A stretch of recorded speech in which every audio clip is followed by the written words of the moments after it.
Welcome to the Sports MBT Insider, a platform where we are unrelenting in covering our women in sports. And of course, we absolutely love celebrating those big moments, but also focusing on those small moments as well. But today we are focusing on the sport of basketball, a sport that we don't often focus too much on, but I think today is the absolutely perfect day to shine a massive spotlight on the sport as well. Today I'm joined by the Senior Director at the National Basketball Association, more specifically on the African continent. Her name is Kornelia Semmelink. So how are you doing? Good. How are you doing, Aaron? I'm very happy to be with you today. I'm doing very, very well. Thank you so much for joining us. Now, Kornelia, I would love for us to start the conversation, taking you away from the world of basketball. Who is Kornelia at home when she's chilling and simply relaxed? Oh, I'm a mom of two lovely girls. And, you know, when I'm not working in basketball, I'm just hanging out and watching television and spending time with the family. All right. What's your favorite TV show at the moment? Sure. I'm actually watching 𝗙𝗪𝗪 after not wanting to watch it for quite a while and not necessarily having the time, actually. But it's quite a cute little show. I am enjoying it. Absolutely beautiful. Let's talk a little bit about how you fell in love with the sport of basketball. So I had a very close friend in high school who was a basketball coach, and he needed to put together a basketball team. And so a month before the first game, he came running to me and he said that he needed at least 7 players to be on the court. I must have been 15 at the time. And then he spent a little time with me, teaching me the basics. And then we went and played the first game at 𝗀់𝗹𝗹𝗶𝗹. And I think I played maybe 10 minutes and then fouled out within those 10 minutes because I didn't understand all the rules at that point in time. And you know, ended up playing in high school and just loving it. Oh, absolutely beautiful. Let's talk about the balance between being a student athlete, considering that you are a student athlete at 𝗀់𝗹𝗹 as well. What does it take to be a successful student athlete? So I wouldn't consider myself as having been a successful student athlete. I didn't do very well when I was at 𝗀់𝗹𝗹 because I was very focused on basketball and I was playing very competitively. But I eventually did manage to finish my degree, which I'm hugely thankful for and proud of. I think being a student athlete really requires a lot of discipline and understanding when to leave the court and not being chased out by the caretakers like I used to be chased out of the court, or playing pickup when you're supposed to be at lectures.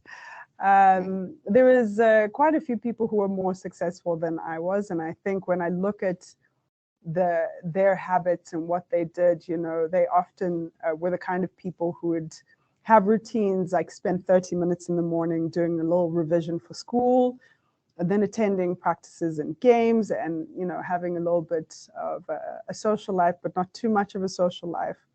I think it's a really difficult balance to strike when you're not being guided and there's not somebody to hold your hand, especially when you're very young and you're coming out of high school.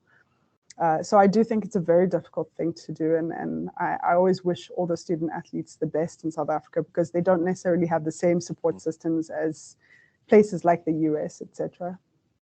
Definitely. Let me take you back to 2010. I'm certain that's a year that you remember quite fondly. Now you joined, you joined the first NBA association in Africa. Tell us a little bit about that challenge and also the feeling that you felt at the time. So I always joke about this with the guys that started. You know, I was recruited by 𝗙𝗪𝗪𝗪 and John Manyo-Planche, who have both now moved to Senegal to champion the Basketball Africa League. And when they arrived, I was actually in banking at the time, in the technology group for one of the top 4 South African banks. And I was very surprised that they wanted to start an office here in South Africa because basketball is not big in South Africa. And I said to them they should rather go to Nigeria. And they said, well, you know, it's much easier in South Africa at that point in time to do what they needed to do. So I was very thankful to join the team and be their first South African employee. And it was really an honor. It was during the World Cup. It was chaos. Our office was in 𝗙ន់Mandela Square. It was very loud and noisy all the time. There was a lot of interesting people coming into South Africa at the time. And so it was a lot of fun. But, you know, literally when I walked in the first time, I was the first person with the key to open the office. There was a desk and a chair. I didn't have a laptop. I didn't have anything. I thought I was being hustled. And so it was a very interesting experience, but we grew very quickly from then. And we had a lot of support from the highest ranks of the NBA. We had one of the deputy commissioners then come out and visit the office during that time. And so it was a really special time, but it was quite interesting and challenging. Absolutely beautiful. Now, given where you started, at the moment you are currently the Senior Director at NBA Africa. Tell us a little bit more about some of your roles and your responsibilities. So at the time that I started, I was a project employee, and I was assisting the company to open its operations here. I had the business skills. I knew the basketball community. I left South Africa for a short time and then returned in 2013. And then in 2014, I rejoined the NBA. And they happened to have a position for me at that point in time to manage their media licensing business across the continent. So outside of the US, one of the main jobs and work of NBA offices internationally is to ensure that we get the games on television, you know, in local markets. So I was working very closely with the then director who was managing the business to ensure that I could manage these partnerships and grow value around the television business across the continent. So that's been my work for the last 8 years, focusing on the NBA. And then 4 years ago, the commissioner announced that we were going to do the first ever Basketball Africa League and the first league outside of the US for the NBA. So I'm also managing that project as well as managing the TV production for that project. So a lot of interesting work, but it's super intense. Oh, absolutely beautiful. Sounds quite exciting.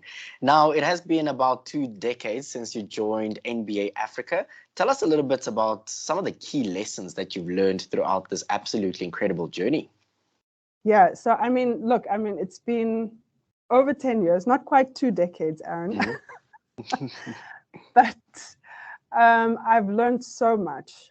You know, I've really had the pleasure of working with so many different people from different countries, having the great fortune to travel throughout the continent, which to me was, also a dream come true. I started working for the NBA, not just because I was an NBA fan, and I am an NBA fan, but also because I do believe in the development work that they were doing. So when the NBA started its first foray, formally out into You're locked onto the Sport MVT Insider, a podcast for unrelenting coverage of women in sport.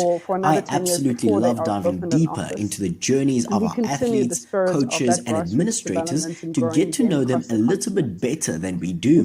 Coming up this Wednesday is an interesting round of quick fire questions, a great opportunity for some good laughs and some great banter. Keep it locked onto Sport MVT, where we celebrate our women in sport. To be on the continent and in South Africa. We have a great environment of professional sports in South Africa. I think we're very fortunate. We have a lot of facilities, a lot of resources, but very limited to a few sporting codes. Not all of our sporting codes have the benefit of having professional bodies who operate within the sports industry. And so learning about the sports media licensing complex and all that has to deliver has been a huge education for me, and it's just been fantastic.